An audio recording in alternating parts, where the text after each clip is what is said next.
Bueno, y estamos con Alonso Segura, exministro de Economía y Finanzas, para hablar del proyecto de presupuesto que justamente se estaba sustentando el día de hoy. Vimos al gabinete casi en pleno acudir al Congreso de la República y en medio de temores de otra cuestión de confianza de parte del Ejecutivo. Entonces lo político y lo económico se están juntando.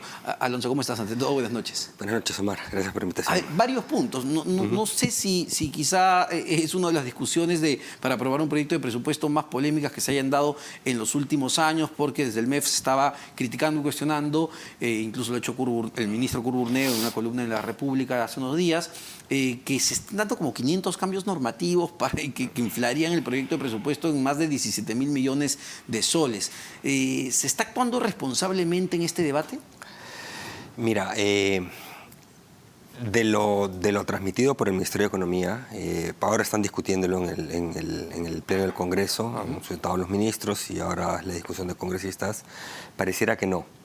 ¿Qué ocurre? En los 30 y tantos años de que hubo la modificación de Constitución, o 30 años, solo en una oportunidad hubo una discrepancia fuerte entre el Ejecutivo y la versión que aprueba el Congreso, y que el ministro de Economía en ese momento fue el ministro Benavides, fue para el presupuesto 2011, expresa su desconformidad con el proyecto. ¿Con Alan García? Exacto, el último año, ¿no? Y ahí lo que tuvieron que hacer fue, lo que se hizo fue regresaron a la pizarra, digamos, y hicieron las modificaciones, ¿no?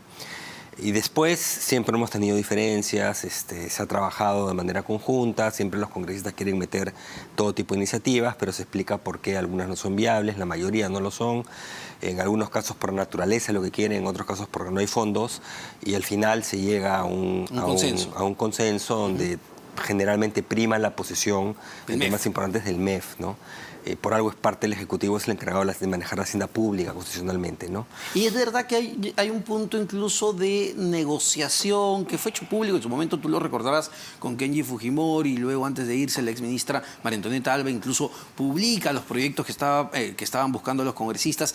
¿Hay un campo de negociación para sacarle o apoyar el proyectito que busca determinado congresista tal? Siempre hay, una vez que entra el proyecto de ley de presupuesto remitido por el Ejecutivo al Congreso, el Congreso, la Comisión de Presupuesto y después el Pleno, digamos, toman control y pueden hacer muchos cambios.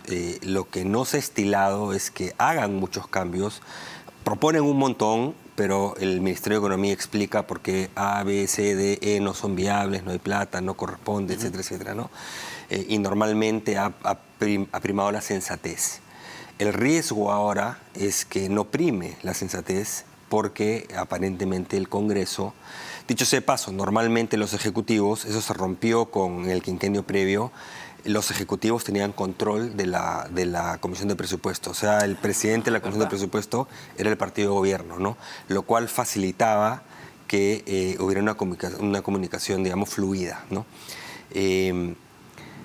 Y eso es lo que ahorita está en riesgo. De lo transmitido por el Ministerio de Economía, no es raro que te presenten una serie de proyectos con un costo fiscal impagable. Lo que sería muy perjudicial es que efectivamente, contra la opinión del Ministerio de Economía y Finanzas, lo incluyan en la versión final del presupuesto, ¿no? Pero a ver, ahí ayúdanos a entender. ¿El Congreso de la República puede incrementar el monto que ya se había establecido para presupuesto? No, pero ahí entramos en un terreno pantanoso. No puede incrementar el monto total. Puede hacer cambios. Hay distintos cambios. De plata, digamos, de partidas, le quito A y le doy a B. Y lo otro es meter artículos que tienen implicancia de gasto, pero dice que se contrate a fulano, profesores, que se suba, que se coja por estilo, ¿no? Pero que también te incrementarían el costo. Que te incrementarían, ¿no? Entonces hay de las dos, ¿no? Entonces no puede mover el techo. Pero las movidas de partidas son problemáticas. Usualmente es lo que se evita que se haga. ¿Por qué? Porque el Congreso al final puede terminar moviendo el techo porque dice, quiero asignarle a B, a C, a D, pero no indica a qué se le quita, uno. O dice, le quito algo que no le puedes quitar porque es imposible quitarle. Entonces, en la práctica te está desfinanciando el presupuesto y constitucionalmente el presupuesto tiene que estar equilibrado. Por eso es un tema muy técnico en el cual el Congreso en realidad no debe meter mano y debe escuchar al Ministerio de Economía y Finanzas. Pero ¿qué pasa? Lamentablemente ya lo que vemos hoy en día nos sorprende.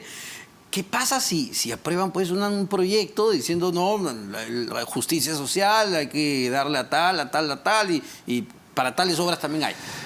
Ok, si pasa eso, es un terreno en el que no hemos estado desde que tenemos la Constitución del 93, nunca, es un terreno inédito, para variar, de los últimos tiempos que generamos malos presidentes de todo tipo. Presumiblemente ahí lo que habría es algún tipo de acción legal del parte del ministerio, presumiblemente también constitucional, ¿no? Diciendo, has violado, si violaste el límite o en la práctica implícitamente lo has violado, ¿de acuerdo?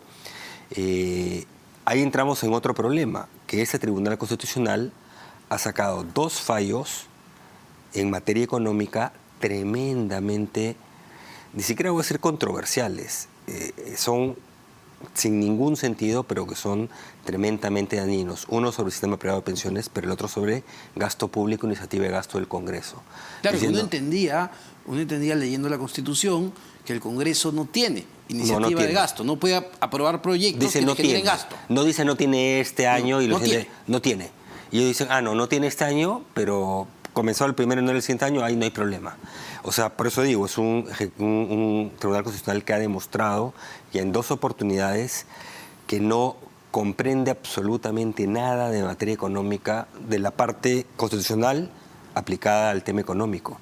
Entonces, las acciones presumiblemente podrían llegar a un TC que es realmente preocupante dados los antecedentes que tenemos.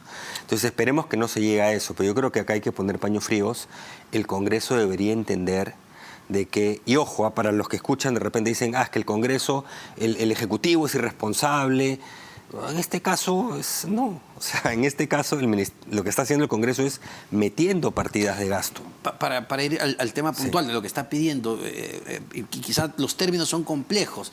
Escuchaban más temprano al presidente de la Comisión de Presupuesto, José Luna Gálvez, señalar que se quiere mover una cantidad de dinero de las reservas de contingencia.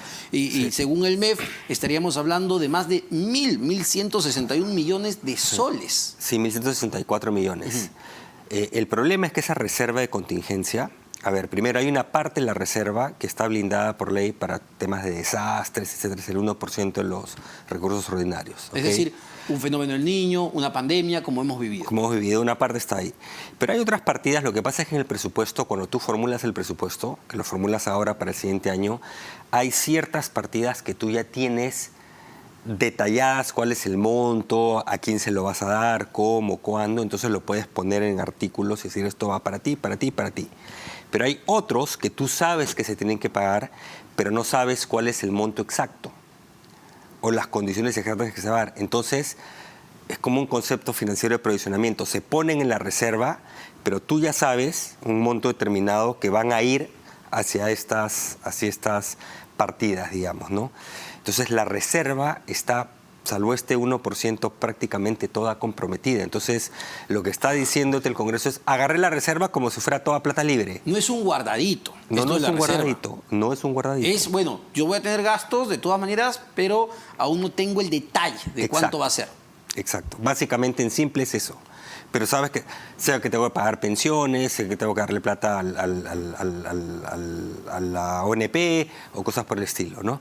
O sé que va a haber un aumento salarial en tal sector, pero que no está precisado cuánto, entonces tengo ahí reservado para atenderlo, lo que fuera. Entonces, ¿y cuán riesgoso es que, no se muevan más de 1.000 millones de soles? Mira, es negativo. Lo que pasa es que los montos ya han ido creciendo. Cuando yo era ministro, pues si te metía una partida de gasto de 100 millones, 200 millones, decías, es terrible. Pero ahora la danza en los millones son 40.000 para preparación de clases, 40 y tantos mil para FONAVI, en varios periodos, ¿no? Pero en varios años, pero ya son de miles en miles. Es un monto importante, pero lo que más me preocupa, es el precedente de que el Congreso se pase por encima las observaciones del MEF, la posición técnica del MEF, y contra la opinión del Ejecutivo, que como digo, en este caso, en muchas cosas el Ejecutivo es tremendamente irresponsable, ¿ok? Pero en esta materia del presupuesto es el Congreso. Y diga, no le hago caso y yo meto las partidas de gasto que quiero. Y ¿no? hay otro punto... Estando en terreno constitucional bastante pantanoso, sí, ¿no? Sí. Pero nuevamente, lamentablemente, el intérprete de la Constitución en este momento... Es el TC. Es el TC. Y hay otro punto importante, que no tiene que ver tanto con un monto específico, sino con, algo que es complejo, que se está introduciendo en este proyecto de presupuesto, entiendo, desde el Congreso de la República, que tiene que ver, lo leo, determina que un órgano constitucional como la Contraloría transfiera dinero a otra entidad como el Ministerio Público. Es decir, que no sea el MEF quien transfiere el dinero, sino la Contraloría al Ministerio Público, sí, entre entidades que claro, no manejan la plata pública. Exacto, ni siquiera el MEF, por el MEF tampoco puede hacerlo. Lo que pasa es que ese es un tema, uno puede decir, bueno, pero es lógico que la Contraloría le da fiscalía y para que luche contra la corrupción, etc. Vamos a un tema presupuestal de cuál es procedimiento.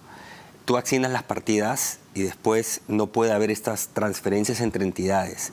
Porque imagínate, si después tú autorizas a entidades de que a futuro tú le puedes transferir a A, a B, a C. Se vuelve un caos. ¿Quién transfiere?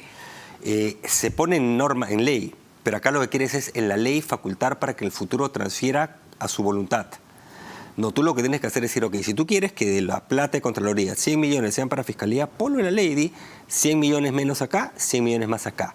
Pero no dejar esa facultad de que cualquier entidad agarre y diga, en este caso Contraloría, pero es nuevamente un precedente negativo, de que agarro y tengo la potestad de comenzar a transferirle a otras entidades, porque eso te desordena todo el presupuesto, ¿no? La rendición de cuentas, la transparencia, etcétera, ¿no? Entonces, de nuevo, a eso es un tema que de repente suena un poquito técnico, pero que no debería, si es una práctica internacional además, no debería hacerlo el Congreso. Si quiere darle más plata a uno y menos plata al otro, que lo precisen y lo hagan por una modificación directa de ley. Le quito 100 a este, le paso 100 a este. Solo una última consulta, Alonso, que tiene que ver con otro tema, más con lo político en realidad.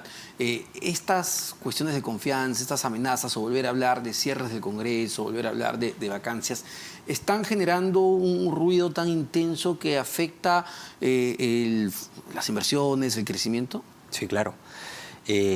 Es evidente, es un contexto en el cual tomar decisiones de largo plazo en el país o menor plazo es muy difícil, ¿no?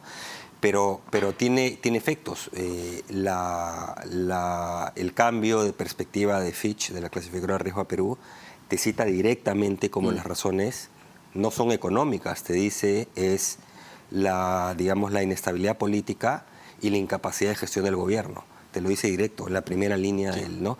Y eso lo vas a seguir viendo, ¿no? Entonces, yo creo que acá hay que poner paños fríos. Esto que está haciendo el Ejecutivo de decir, ya interpreté de nuevo fácticamente cuando hay una ley expresa que ha pasado por el TC que te dice no. O sea, la ley es válida, no puedes hacer cuestión de confianza en materia legal. Los ministros, el presidente y todo el gabinete se están poniendo en una situación de infracción a la Constitución, ¿no? Pero sabemos además el riesgo que genera porque evidentemente tiene intenciones de poner al Congreso contra la pared, ¿no? Y eventualmente cerrarlo. Entonces están jugando con fuego literalmente y eso desestabiliza la democracia en el país, ¿no? Entonces es lamentable, pero están destruyendo la estabilidad y la prosperidad de los peruanos, ¿no? Muchísimas gracias, como siempre, Alonso Segura, exministro de Economía y Finanzas. Hemos llegado al final del programa, señora, pero nos reencontramos el día de mañana, como siempre, minutos antes de las 8:30 de la noche, porque al final todo se sabe.